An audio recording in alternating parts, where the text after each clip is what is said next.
In last week's video, maybe I was a little bit over exuberant in my love affair for this car. I love you.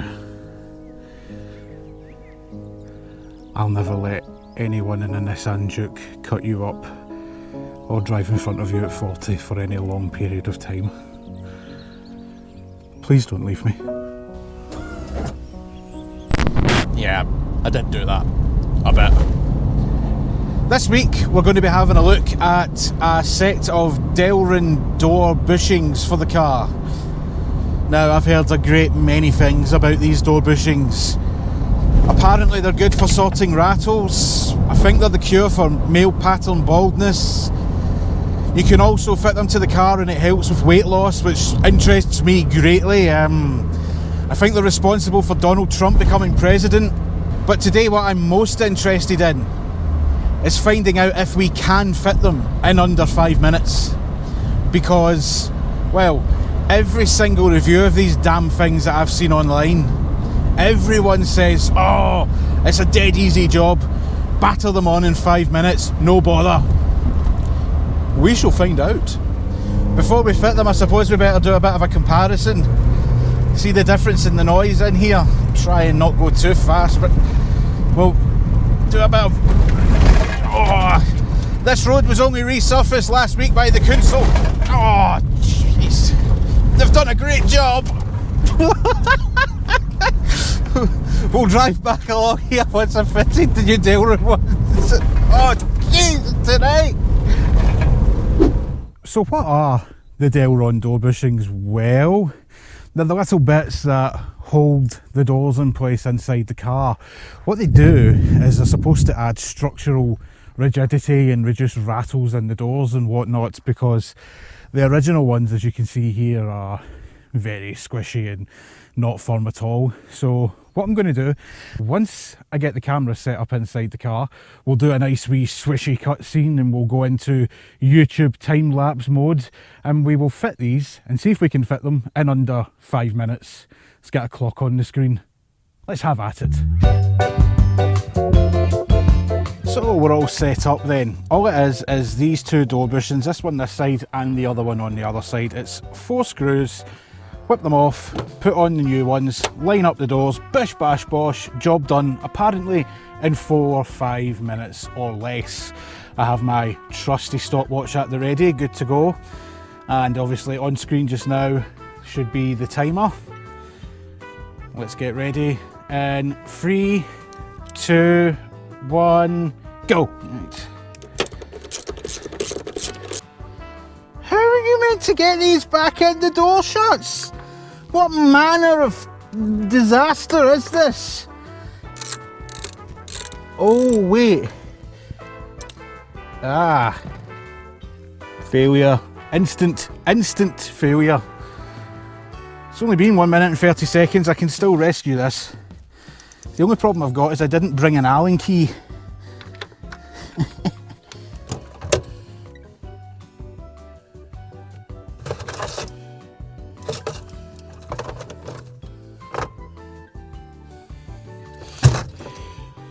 Do you know what I've done? I've gone and decided that it would be an absolutely fantastic idea to take everything out of the car and then not put it back. That's what I've done. That's what I've done.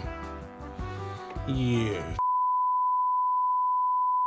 This is probably why it's always best to, you know, use the bolts provided. So I've been back home, I have obtained the correct tools for the job and brought them back.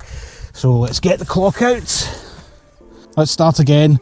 Reset to 0, timer on the screen, in 3, 2, 1. There we go. Yes, look at that.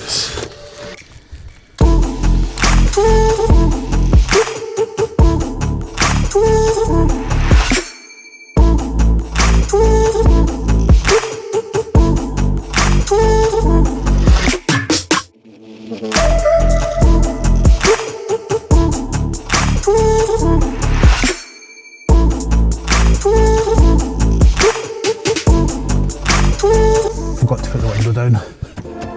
It's going well.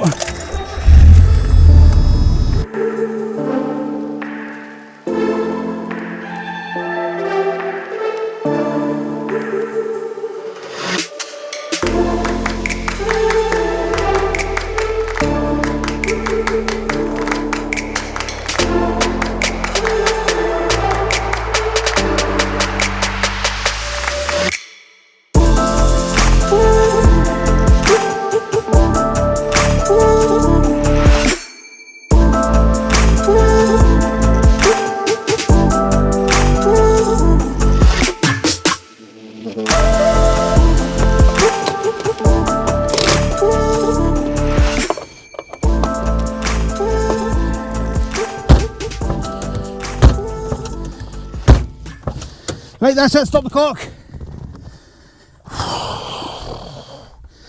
So, according to my time, probably minus a few seconds off of this, we'll find out when I get home, but roughly 4 minutes and 28. The blue clock on screen will have the right answer. Jesus. Let's get back out on the road and see if these have made a blind bit of difference.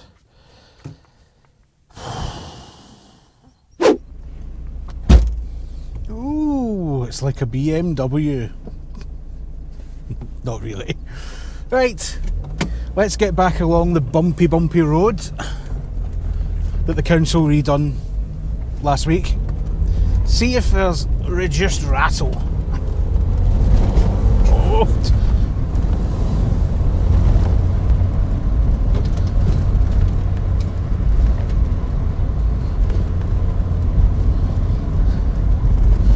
There is? Before I've even done this bit, which is probably unfair on the door bushings. Oh my god! Oh, woofed!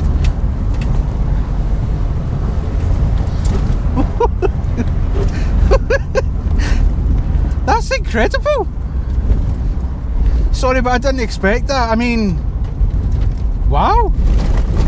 Yeah, that's just the in-cabin rattle going over about 18 potholes, but realistically, I mean, I've got the roof down as well, which means that the glass in the door is probably more likely to rattle about, but there's way less rattle noise in here. That's incredible.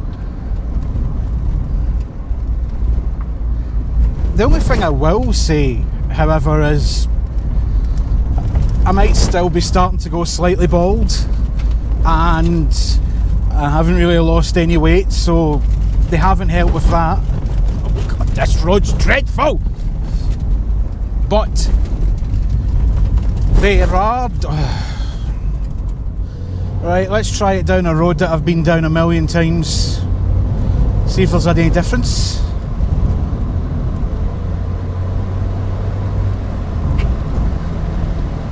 Oh, I can definitely hear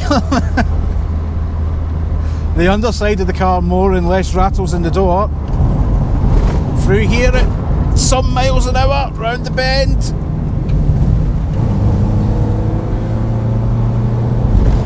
That's insane!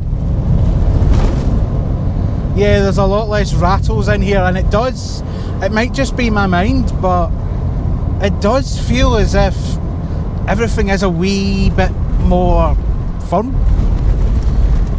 Again, I think that might just be my mind. Yeah, well, it is a bit more fun. I think they're a worthwhile investment on a Mark 1, a Mark 2, and I think you can also fit these door bushings to the Mark 3 as well. What I would say though is the ones I got are by Skid Nation. You can get them on Boffy Racing for £35. There are many other brands out there, and I'm sorry, but the price, not justifiable in my opinion. I haven't tried them obviously, but let's put it this way, the Skid Nation ones that I got from Boffy Racing, 35 quid. If you went onto MX5 Parts and bought the ones on that website, 65 British pounds for 2 pieces of plastic. I mean, no. Yes, that might be the tight Scotsman stereotype within me, but 65 quid for 2 bits of plastic? What are they thinking? When this pair at 35, well, they seem to be doing the job just fine. I mean, obviously, if the doors in the car end up flying open because of it, I will update you, but right now, I'm impressed. There's no rattles. Well, there's less rattles. The door does feel more rigid because I've got my knee up against it all the time and my hand, and it does feel more solid. And a small piece of plastic done that. Worth it. Definitely worth it. Now, if you don't mind, I'm going to go and do some speed. Legally, obviously. And if you've made it all the way to the end of the video, thanks for watching, and I'll catch you on the next one.